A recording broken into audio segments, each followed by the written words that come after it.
नमस्कार, मी प्रतीक्षा. DNA मराठीमध्ये आपलं स्वागत. इराण, इस्रायल आणि अमेरिका यांच्यातील युद्धजन्य परिस्थितीचा परिणाम गॅस पुरवठ्यावर होत असल्याची चर्चा सुरू असतानाच अहिल्यानगरमध्ये गॅस ब्लॅक मार्केटिंगचे आरोप समोर आले आहेत. एकीकडे पालकमंत्री राधाकृष्ण विखे पाटील यांनी जिल्ह्यात गॅस मुबलक असल्याचा दावा केला आहे, तर दुसरीकडे गॅस सिलेंडर ब्लॅक मार्केटमध्ये विक्री होत असल्याचा आरोप ग्राहकांनी केलाय. जागतिक तणावामुळे गॅस पुरवठ्यावर परिणाम होण्याची शक्यता व्यक्त केली जात असताना अहिल्यानगर जिल्ह्यात मात्र प्रशासनानं परिस्थिती नियंत्रणात असल्याचा दावा केला आहे. पालकमंत्री राधाकृष्ण विखे पाटील यांनी जिल्ह्यात गॅसचा पुरेसा साठा उपलब्ध असून कोणतीही टंचाई नसल्याचं स्पष्ट केलं आहे.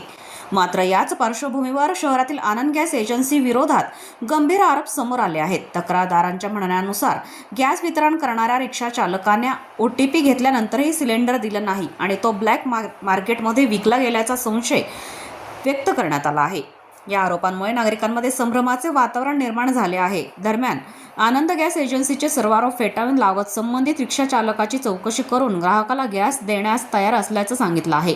प्रशासन गॅस पुरवठा सुरळीत असल्याचा दावा करत असताना प्रत्यक्षात काही ठिकाणी गैरप्रकार होत आहेत का, असा सवाल आता उपस्थित होत आहे.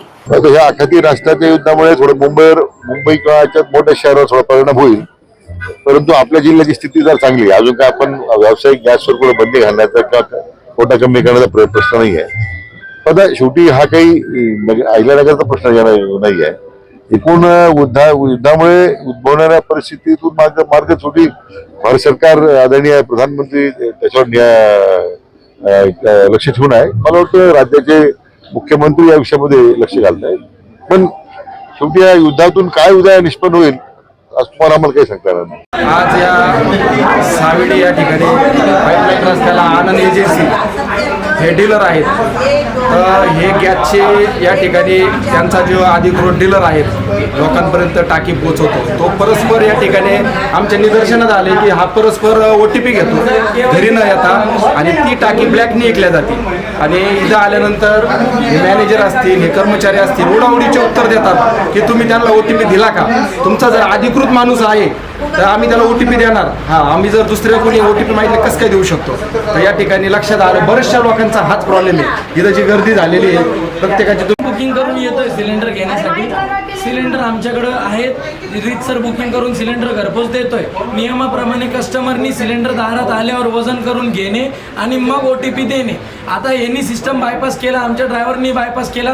ड्रायव्हरला आम्ही ऑफिसला बोलून घेतलंय, रीतसर त्याच्यावर कारवाई होईल. यांना आम्ही सिलेंडरसाठी नाही म्हणलेलं नाहीये, यांना सिलेंडर भेटल, यांना पेशन्स ठेवून थांबायला सांगा. ड्रायव्हर समोर आला, खुलासा करून यांचं सिलेंडर यांना भेटल, हे आमच्याकडे वतीने खुलासा देत आहे. प्रतिनिधी मुंतजीर शेख, DNA मराठी, अहिल्यानगर.